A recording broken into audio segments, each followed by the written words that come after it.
Climate ചേഞ്ചിനെ ആധാരമാക്കി വേണം ഇനിയുള്ള എല്ലാ പോളിസി നയരൂപീകരണം നടത്തുന്നതിന് വേണ്ടിയിട്ട്. അപ്പോൾ അതുകൊണ്ടാണ് ഞങ്ങൾ കെയറെയിലിനെ എതിർത്തത്. ഇപ്പോൾ മനസ്സിലായില്ല എന്തുകൊണ്ട് കെയറെയിലിനെ എതിർത്തു. കേരളത്തിൽ 300 കിലോമീറ്റർ ദൂരം 30 അടി ഉയരത്തിൽ എംബാങ്ക്മെൻറ്റ് കെട്ടി പോയതാണ്. അതൊക്കെ ഉണ്ടാക്കാൻ പോകുന്ന ദുരന്തങ്ങൾ എന്നായിരുന്നു. പാരിസ്ഥിതികമായ വിഷയങ്ങൾ ക്ലൈമറ്റ് ചേഞ്ചിൻ്റെ കാലാവസ്ഥാ വ്യതിയാനത്തിൻ്റെ അടിസ്ഥാനത്തിൽ ഗൗരവത്തോടുകൂടി നോക്കിക്കണ്ടുവേണം ഇനി പുതിയ നയങ്ങൾ രൂപീകരിക്കുക. ഇതാണ് ഞങ്ങളുടെ അഭിപ്രായം. നമസ്കാരം. ഇന്ന് വി ഡി സതീശൻ നടത്തിയ പത്രസമ്മേളനം വളരെ ഗൗരവമുള്ളതായിട്ട് തോന്നി. ദുരന്ത ബാധിതർക്ക് മാത്രമല്ല, ഇനി വരാൻ പോകുന്ന ദുരന്തത്തെക്കുറിച്ചും അദ്ദേഹം വളരെ വിശദമായി പറയുകയുണ്ടായി. ദുരന്ത ബാധിതരെ എങ്ങനെ അവിടെ പുനരധിവാസം നടത്തണം, ഇനി ഏതെങ്കിലും തരത്തിൽ ആപത്തുള്ള സ്ഥലത്ത് കൊണ്ടുപോയിട്ട് തള്ളിക്കൊണ്ടുപോകരുത്, മാത്രമല്ല വീട് വെച്ചാൽ മാത്രം പോരാ, ഗവൺമെൻറ് വീട് കൊടുത്താൽ മാത്രം പോരാ, അവർക്ക് വേണ്ട സാധനങ്ങളെല്ലാം കൊടുക്കണം. ഒരു വീട് കയറിയോണ്ട് മാത്രം അവർക്ക് ഭക്ഷണം പാകം ചെയ്യാൻ പറ്റില്ല, മറ്റുള്ള കാര്യങ്ങൾക്ക് പറ്റില്ല. അപ്പോൾ അതിനുള്ള എല്ലാ സംവിധാനങ്ങളും ഒരുക്കി കൊടുക്കാൻ ഞങ്ങൾ തയ്യാറാണ് എന്നാണ് വി ഡി സതീശൻ പറഞ്ഞത്.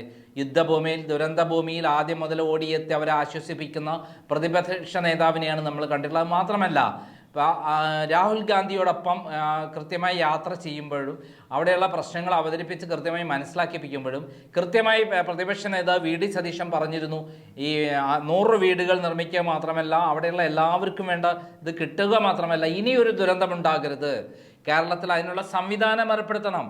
കൃത്യമായിട്ടുള്ള സംവിധാനം ഇനിയുള്ള ഭരണത്തിലെല്ലാം തന്നെ ഡിസാസ്റ്റർ മാനേജ്മെൻറ്റ് ശക്തമായിരിക്കണം. കേരളം ഒരു ദുരന്ത ഭൂമിയായി മാറിക്കഴിഞ്ഞു. കഴിഞ്ഞ 8 വർഷത്തെ പിണറായി വിജയൻ്റെ ഭരണം കൊണ്ട് ഇവിടെ മണ്ണും കല്ലും എല്ലാം എടുത്ത് എത്രയോ തവണ ഞാൻ പറഞ്ഞിട്ടുണ്ട്. ഇപ്പം ഈ പിണറായി വിജയൻ്റെ പ്രധാനപ്പെട്ട പരിപാടി നാട്ടിലുള്ള ഭൂമിയെല്ലാം നികത്തലും പാറമട പൊട്ടിച്ചെടുക്കലും അതേപോലെ മണലൂറ്റലും എല്ലാമാണ് പണിയെന്ന് ഞാൻ പറഞ്ഞിട്ടുണ്ട്. കുന്നിടിക്കലെല്ലാമാണ് പണിയെന്ന് പറഞ്ഞിട്ടുണ്ട്. അതിൻ്റെ ദുരന്ത ഫലങ്ങളാണ് നമ്മൾ അനുഭവിച്ചുകൊണ്ടിരിക്കുന്നത്. മേപ്പാടിയിലെ ദുരന്തം പിണറായി വിജയൻ്റെ സൃഷ്ടിയാണ്. അത് സൃഷ്ടി നടക്കട്ടെ, ഇനി മേലിൽ നടക്കരുതെന്നാണ് നമ്മുടെ വി ഡി സതീശൻ പറഞ്ഞത്. അതോടൊപ്പം തന്നെ അദ്ദേഹം പറഞ്ഞ പ്രധാനപ്പെട്ട ഒരു കാര്യം, നേരത്തെ കേരളയിൽ ഇവിടെ വന്നിരുന്നെങ്കിൽ എന്താകുമായിരുന്നു സ്ഥിതി. 300 അടി ഉയരത്തിൽ 300 കിലോമീറ്റർ നീളത്തിൽ നമ്മളെ പൊക്കത്തിൽ മണ്ണിട്ട് നികത്തി ഇത്രയും പൊക്കിക്കൊണ്ടുവന്നിരുന്നെങ്കിൽ കേരളം തന്നെ ഒറ്റയടിക്ക് നശിച്ചു പോകുമായിരുന്നു. ഒരു മഴയ്ക്ക് ഇങ്ങനെ അതിതീവ്ര മഴ പെയ്തു കഴിഞ്ഞാൽ ആ കേരളയിലടക്കം കടലിലേക്ക് ഒലിച്ചു പോകുമെന്നുള്ളതാണ് സത്യം. എന്തായാലും അതിഭീകരമായ ഒരു അവസ്ഥയിലേക്ക് പിണറായി വിജയൻ തള്ളിയിട്ടു. ഇനി നമ്മൾക്ക് എങ്ങനെ അതിനെ രക്ഷിക്കാം എന്നുള്ളത് മാത്രമാണ് നമ്മളെ മുന്നിലുള്ളത്. ഒരു പെരുങ്കളനെയും കൊണ്ട് ചുമന്നതിൻ്റെ ഭാരമാണ് നമ്മൾ ചുമക്കുന്നത്. എന്തായാലും വി ഡി സതീശൻ പറയുന്ന വാക്കുകൾ ഇന്ന് കംപ്ലീറ്റ് കേൾക്കാം. ഞങ്ങളേത് കൃത്യമായ ഞങ്ങളുടെ നിർദ്ദേശങ്ങൾ ഗവൺമെൻറ്റിലേക്ക് കൊടുത്തിട്ടുണ്ട്. അതായത് ഇത് ഈ പുനരധിവാസം എന്ന് പറയുന്നത് സാധാരണ ഒരു പുനരധിവാസം പോലെ ആകരുത്. കാരണം ഇതിൽ ഒരുപാട് പേർ വീട്ടിൽ വരുമാനം ഉണ്ടാക്കുന്ന ആൾ നഷ്ടപ്പെട്ട വീടുകളുണ്ട്. അവരെന്ത് ചെയ്യും? വാടക കൊടുത്താലും വാടക വീട്ടിൽ പോയി എന്ത് ചെയ്യും? കുഞ്ഞുങ്ങൾ മാത്രമായവരുണ്ട്, അനാഥരായ കുഞ്ഞുങ്ങളുണ്ട്, പ്രായമായവരുണ്ട്, മക്കളുടെ മക്കളും നഷ്ടപ്പെട്ടവർ. അവർക്ക് സ്വയം തൊഴിലെടുത്ത് ജീവിക്കാൻ പറ്റാത്ത സാഹചര്യമുണ്ട്. സർക്കാർ ചെയ്യേണ്ടത് ഒരു 400-450 കുടുംബങ്ങളാണ് ഇങ്ങനെ വരുന്നത്. ഓരോ കുടുംബത്തിൻ്റെയും സ്പെഷ്യൽ കേസായിട്ട് പരിഗണിച്ച് ചെയ്യണം. അതിൽ കുറേ കുടുംബങ്ങൾക്ക് കുടുംബനാഥന്മാരുണ്ടാകും. നമുക്ക് ആവശ്യമായ സഹായം കൊടുത്ത് റെൻറ്റിന് വീടെടുത്ത് റെൻറ്റ് കൊടുത്ത് അവർക്ക് വീട് വെച്ച് മാറുമ്പോൾ അല്ലെങ്കിൽ വാടക വീട്ടിലേക്ക് മാറുമ്പോൾ ആ വീട്ടിലേക്ക് ആവശ്യം ഒരു പാത്രം പോലും ഉണ്ടാവില്ല, ഒരു തുണി പോലും ഉണ്ടാവില്ല, അതിനാവശ്യമായ സൗകര്യങ്ങൾ കൊടുക്കുക. അങ്ങനെ ഏതെങ്കിലും കാര്യങ്ങൾ ആവശ്യപ്പെട്ടാൽ ഞങ്ങൾ ചെയ്യാൻ തയ്യാറാണ്. ഞങ്ങൾ അതിനാവശ്യമായ സഹായ കുടുംബത്തിന് ഒരു വാടക വീട്ടിൽ പോയോ അല്ലെങ്കിൽ പുതിയ വീട്ടിലേക്കോ താമസം മാറുമ്പോൾ ആവശ്യമായ കുറേ കാര്യങ്ങൾ നമുക്ക് ചെയ്യാൻ പറ്റും. പിന്നെ തൊഴിൽ, കുറേ പേർക്ക് തൊഴിൽ കൊടുക്കേണ്ടി വരും, സർക്കാർ തൊഴിൽ കൊടുക്കേണ്ടി വരും, കുറേ പേർക്ക് സ്വയം തൊഴിൽ കണ്ടെത്തി കൊടുക്കേണ്ടി വരും. കുറച്ച് ആളുകൾക്ക് ഇപ്പോൾ കൃഷി ചെയ്ത് ജീവിച്ചവരുണ്ട്. അവർക്ക് ഏതെങ്കിലും സ്ഥലം ഗവൺമെൻറ് മുൻകൈയെടുത്ത് അല്ലെങ്കിൽ ഏജൻസികൾ മുൻകൈയെടുത്ത് കൃഷി ചെയ്ത് പാട്ടത്തിനാണെങ്കിലും കൃഷി ചെയ്ത് ജീവിക്കാൻ വേണ്ടിയിട്ടുള്ള ഒരവസ്ഥ വേണം. അപ്പോൾ ഇങ്ങനെ റീഹാബിലിറ്റേഷൻ എന്ന് പറയുന്നത് ഞങ്ങൾ ഉദ്ദേശിക്കുന്നത് കൂടുതൽ സ്ഥലമെടുത്തിട്ട് കുറച്ച് പൊതുവായ സ്ഥലം, കുറച്ച് കുട്ടികൾക്ക് കളിക്കാനും സ്കൂളും അതുപോലെ ചെറിയ അംഗൻവാടിയും ഒരു പൊതുസ്ഥലവും എല്ലാം ഉപദേശിച്ചുള്ള ഒരു സ്ഥലമാണ് രാഹുൽ ഗാന്ധി ഉദ്ദേശിച്ച 100 വീട് കൊണ്ട് ഞങ്ങൾ ഉദ്ദേശിക്കുന്നത്. അപ്പോൾ ഗവൺമെൻറ് കൂടി ആലോചിച്ചിട്ട് വേണ്ട രീതിയിൽ ഞങ്ങളത് വളരെ ഫലപ്രദമായി ചെയ്യണം, ഒരു മോഡലായി ചെയ്യണമെന്നാണ്. സർക്കാരും അതുപോലെ ചെയ്യും എന്ന് തന്നെയാണ് ഞാൻ കരുതുന്നത്. അപ്പോൾ ഈ പുനരധിവാസം എന്ന് പറയുന്നത് സമഗ്രമായൊരു ഫാമിലി പാക്കേജാക്കി ചെയ്താൽ മാത്രമാണ് അത് ഫലപ്രദമാകുന്നത്.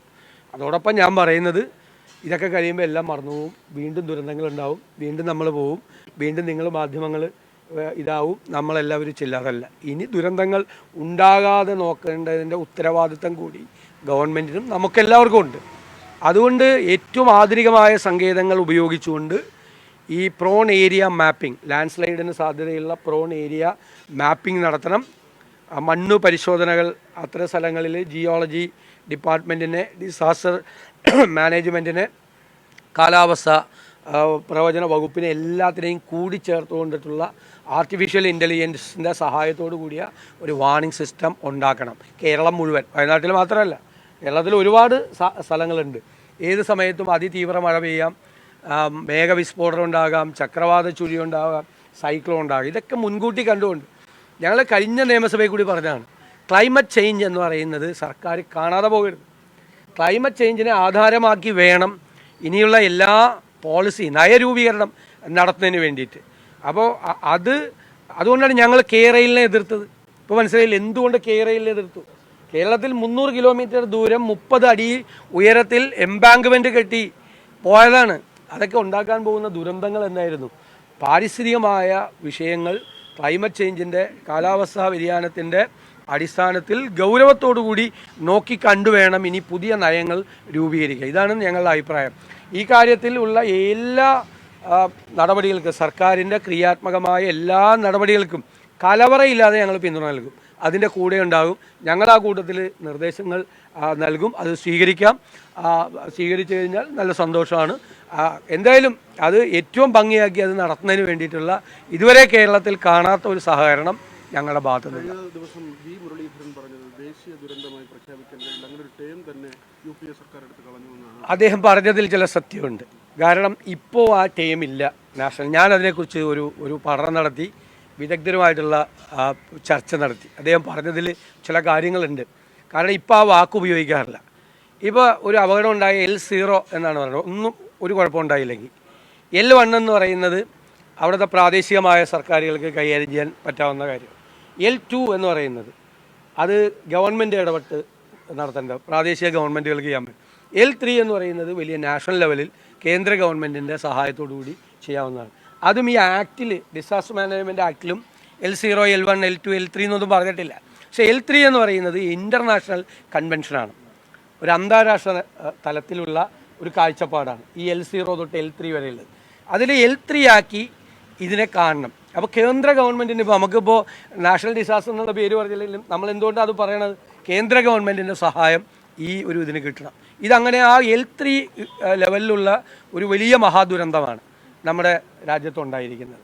അപ്പോൾ നാഷണൽ ഡിസാസ്റ്റർ എന്ന് പേര് വിളിച്ചില്ലെങ്കിലും ഇൻ്റർനാഷണൽ കൺവെൻഷൻ അനുസരിച്ചുള്ള L3 ആയി ഇതിനെ കണക്കാക്കി കേന്ദ്ര ഗവൺമെൻറ്റിൻ്റെ, സംസ്ഥാന ഗവൺമെൻറ്റിൻ്റെയും പൂർണ്ണമായ സഹായത്തോടു കൂടിയാണ് ഇത് ചെയ്യേണ്ടത്. അതിനകത്ത് ഒരു കാര്യമുണ്ട്, ആ ടേമില്ല എന്ന് പുതിയ ആക്റ്റിലും 2013 മുതൽ ആ വാക്ക് ഉപയോഗിക്കുന്നില്ല. പക്ഷേ സാധാരണ നമ്മൾ പറയാറുള്ളത് നാഷണൽ ഡിസാസ്റ്ററായിട്ട് പ്രഖ്യാപിക്കണം എന്ന് പറഞ്ഞാൽ ആ ലെവലിലുള്ള സഹായം കിട്ടണമെന്നുള്ള അർത്ഥത്തിലാണ്.